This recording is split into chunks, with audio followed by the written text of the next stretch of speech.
I think pretty much everyone agrees that a table saw must be adjusted from time to time to ensure the blade is cutting straight. Most people know that, but few, I think, really understand why.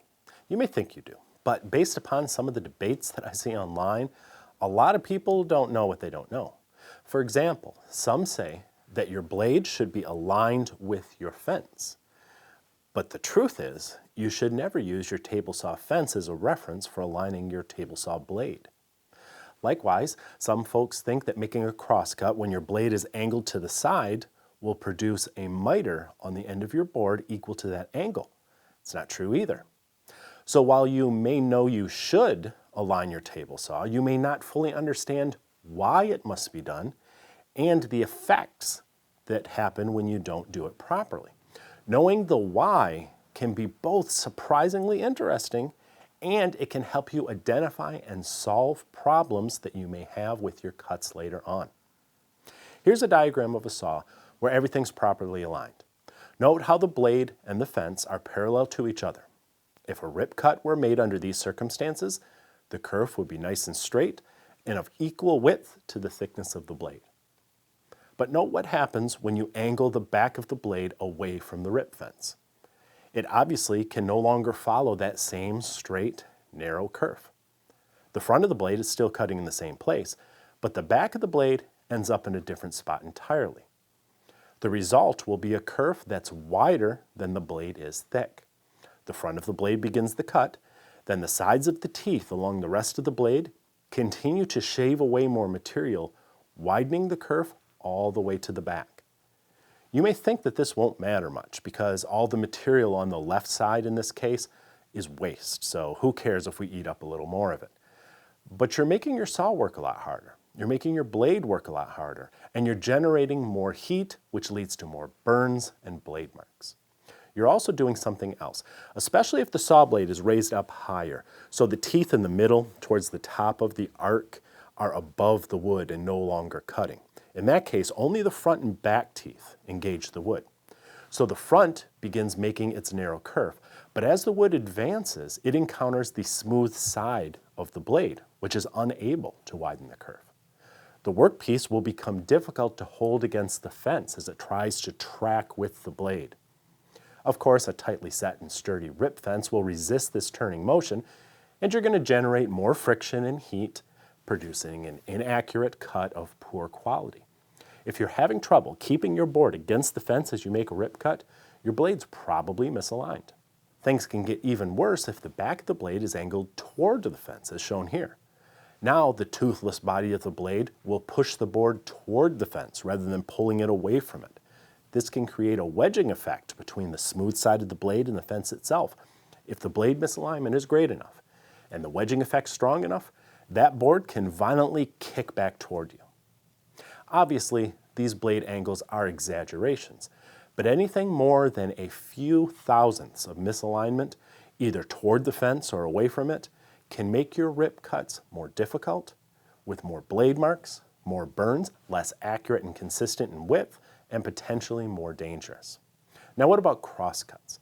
This is where I see the most confusion and misunderstanding. As I said, some people believe that a blade that's angled in relation to your miter gauge is the same as a miter gauge that's angled in relation to the blade. But the two will produce different results. When you angle the miter gauge itself, you create an angled cut on the end of the workpiece that's equal to the angle of the miter gauge's fence. This is how things like picture frame corners are made. But what if the blade itself is angled instead of the miter gauge? The effect will not be a miter cut. What will happen is something similar to what we saw with the rip fence, but with a slightly different result. Here the cut line on my workpiece is lined up with the front of the blade. As it begins to cut, you can already guess what's going to happen. The blade will try to widen the kerf and compensate for that misalignment. If the blade is set sufficiently low, so the teeth at the top of the arc are still at least partially engaged, they'll widen the kerf as before. But either way, the blade will also pull the workpiece to the side. In this case, there's no fixed rip fence in the way to stop it.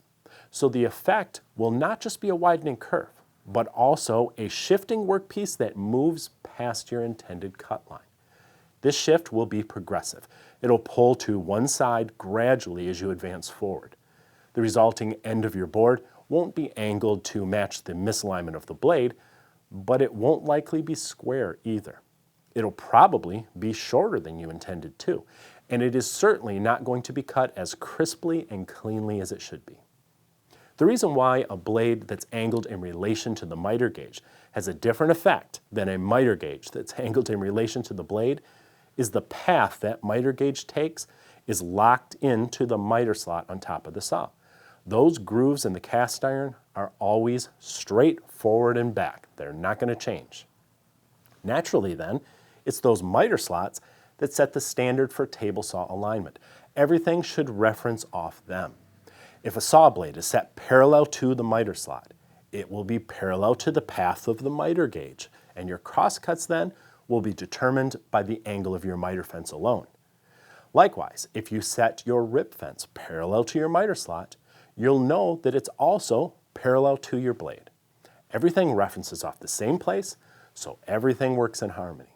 As a side note, whenever I mention that the rip fence should be parallel to the miter slot and therefore to the blade, I get some folks arguing that I'm wrong or stupid or inherently evil because everyone knows that the far end of a rip fence should be angled slightly away from the blade as a way to prevent kickback by being doubly sure that a board can't wedge between the fence and the blade. Well, you could argue that I'm stupid, but I'm not wrong. Most table saw manuals I've read say the fence should be parallel to the miter slot. They're very clear about that. But I think that other manuals, particularly in Europe, maybe some in Canada and elsewhere, say something else. This is just one of the many things we see differently. Another's the length of the fence we favor here in the United States, the markings on our rulers, the side of the road we drive on, and how we pronounce aluminum. We can argue the pros and cons of each of these things, and we might in future videos. But keep in mind that there are two sides to each issue, and not everyone who grew up under a different system or culture is an idiot. If you want to learn more about table saw alignment, including how to do it on your saw, I have a comprehensive tutorial on that subject which I'll link to below. In the meantime, you gotta see this. MyWoodcutters.com is the sort of small business I like to support. Stefan is a great guy, and he can find you knives and cutters for almost any joiner, planer, shaper, or molding machine. And his are the best prices if you're planning to upgrade to a helical carbide cutter head. Please use the link below this video to check with him before you buy somewhere else. Some small businesses are just worth supporting.